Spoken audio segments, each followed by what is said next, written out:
Hi, my name is Robert Andress, and we're focusing on the local music scene of Detroit for the wannabes, the maybes, and the willbes.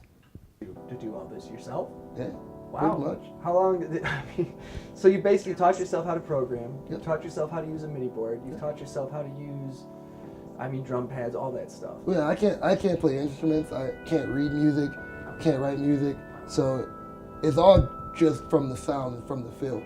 Do you think social media has a very large impact on music, or do you think it's still kind of, hands in the air, if you make it, you make it? No, I think social media is huge because you can have people who are making music in their basement and in their bedroom. They can put a song on the internet, and the next day they'll get 1 million views. And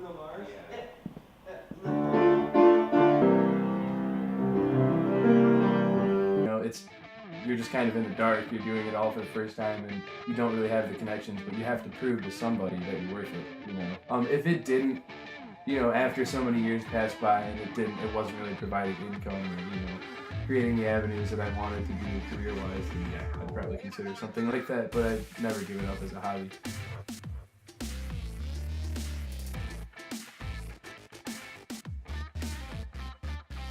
I can't see myself doing a career in anything else. So if I'm going to do music, I got to do it right. Go to school, double down, get as many skills necessary so that I can function as a professional musician. I'm a student of music enough that you can throw something at me and I will, sit there and figure out what makes it tick and what, how can I create this.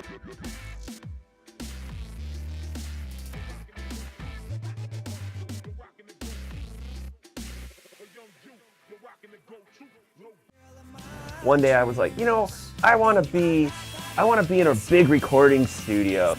I kind of had a normal childhood, but then I kind of got to live with a bunch of adults and see the music business, and so I kind of learned a lot about the music business in kind of, if there is such a thing, a healthy way. So I started really young, cutting tape and just kind of doing all that kind of technical stuff. And it kind of transcended into being more creative. I ended up moving to Chicago and I became a first engineer at Streeterville Studios in Chicago, which was known, that was like the big...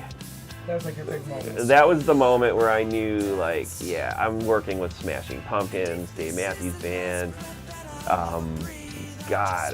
Christina Aguilera, Neil Diamond. And the only way you get cred is, like, you do one project, you might not make any money on it, you might do 20 projects, you might not make any money on it, but if you keep getting better at it, all of a sudden people are starting to take note of your talent.